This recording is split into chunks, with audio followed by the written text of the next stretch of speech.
What's up, guys? We are doing China under Deng Xiaoping in this screencast. So we're actually going to start with the guy that was in charge just before Deng Xiaoping, and his name is Zhou Enlai. I think that's how you pronounce it. I don't speak Chinese, so that's the best I can do. Um, and then we'll move on to Deng Xiaoping and why he's important, including his four modernizations and the incident at Tiananmen Square. There's our board, Deng Xiaoping. Here's a little preview, a picture you've probably, hopefully, seen before uh, about the incident at Tiananmen Square. So first we got to talk a little bit of foreign policy and who this Zhou Enlai guy is. So even though Mao is still around and he's still really of um, the face of China, this is just after the Cultural Revolution, so Mao has started to step back a little bit, and Zhou Enlai is going to step up and take China in a more moderate direction. And part of how he does this is actually by starting up some relations uh, with America in terms of foreign policy. And one of the things he does is he invites the American ping pong team to exhibition matches in China.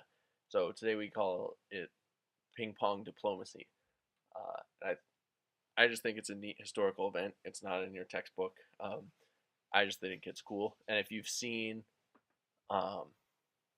if you've seen Forrest Gump, you see Forrest Gump is a made up character, but the event, the ping pong players going to China, that that was real. That actually happened. Um, the next year, something much more historically significant, uh, Nixon goes to China, and he's the first president to go to China in like forever. He goes and they don't agree on much, but they're able to agree to some trade, agree to some cultural exchange. You know, some Chinese can visit America, some Americans can visit China. Um, because remember, the early '70s, if you think back to our Cold War unit, that was like détente. You know, things. Even though America and the communist countries don't really get along, they're able to sort of put their differences aside a little bit and make make some sensible choices, and so this is part of that. You know, Nixon goes to China even though they're still a communist country. Um, and then actually a little bit after Zhao's death, China and the United States actually established diplomatic relations, and so we have embassies. We're able to sign official documents together and things like that. So you know, this Zhao Enlai, the what you need to know about him is he brings in a bit more of a moderate period, especially in terms of foreign policy. So there's also big changes that happen in the economic world. So we know that Mao dies in 1976. Well, Zhao Enlai also dies in 1976. And the Gang of Four, those radicals that supported Mao, are arrested. So these old leaders are starting to get pushed to the side. And even though Zhao was fairly moderate, you know, moderates are now going to start to fill more and more positions in the Chinese government. And they were led by Deng Xiaoping. By 1980, he's the most powerful person in China. He's going to lead China in a new direction economically, not necessarily politically. We'll see that. But economically, he's going to lead China in a new direction. And he advocates a policy that was proposed long ago by Zhao Enlai, actually, back in 1963, called the Four Modernizations. Well, starting in 1978, Deng Xiaoping is going to bring these ideas back and say, now we're doing this. So here's our four modernizations. In 1978, Deng Xiaoping started to support agriculture, industry, defense, and science and technology.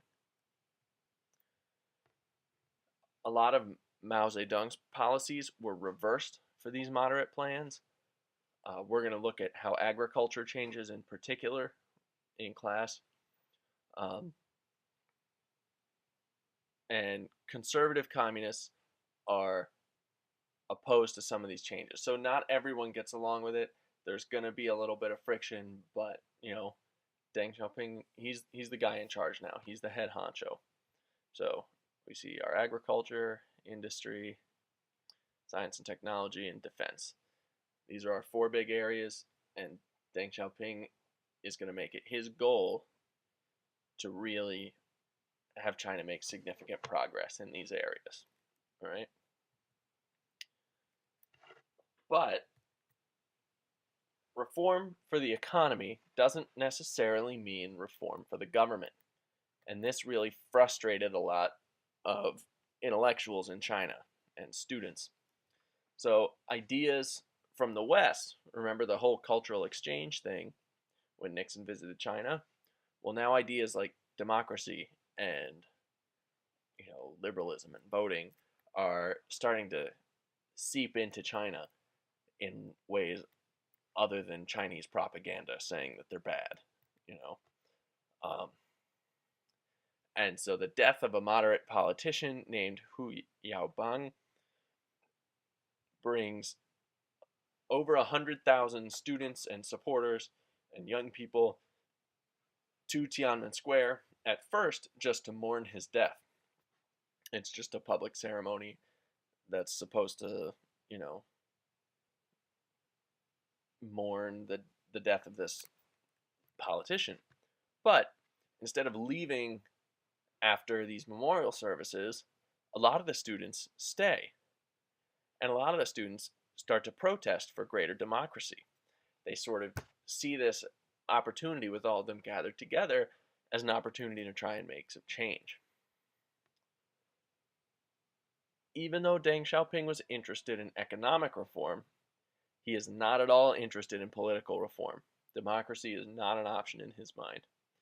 He sees these protests, he sees things starting to get out of hand, he knows there's a lot of them in there, so he orders 100,000 troops to surround Beijing.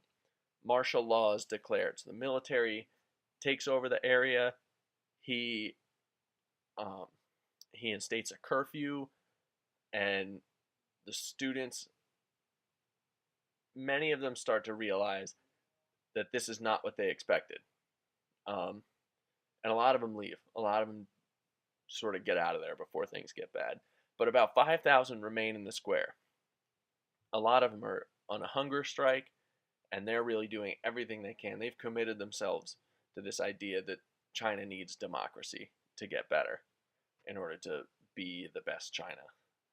And there were some meetings with officials, but the sides never saw eye to eye.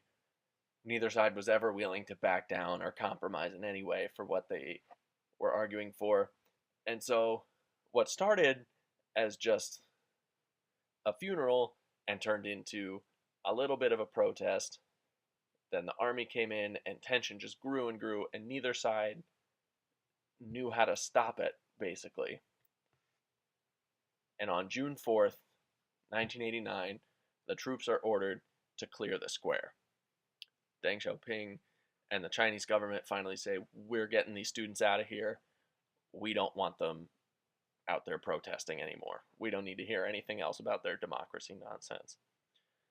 And death toll estimates range from, official Chinese reports saying, just a few hundred, up to into the thousands of students are killed, starting at the night of the 3rd up through the 4th. And so this picture, which is a zoomed out version of the picture on the first slide. We see a man standing in front of a big column of tanks, trying to prevent them from getting to the square. And, the tanks try to drive around him, and he sidesteps, and he keeps them from going. And the tanks don't run him over, although they easily could have, but eventually he is dragged out of the way by, we don't really know who, possibly policemen who were trying to clear the way for tanks, possibly concerned citizens who were just trying to keep him from getting killed. We're not really sure who the people were that dragged him out of the way. In fact, we don't really even know who he is, but that's another story. So, one thing to think about is how is the USSR going to respond to China's actions? Because remember, in the USSR in 1989, we've got Gorbachev in charge. Um, he's instituting all kinds of reforms about freedom of speech and democratization and economic reforms. And the United States was just barely starting to get along with China to begin with. How are these two nations going to respond to the chaos in Tiananmen Square? It's something we'll have to look into. All right, that is it for this screencast. I think it was a quick one. I don't know, it felt quick. So that'll be it.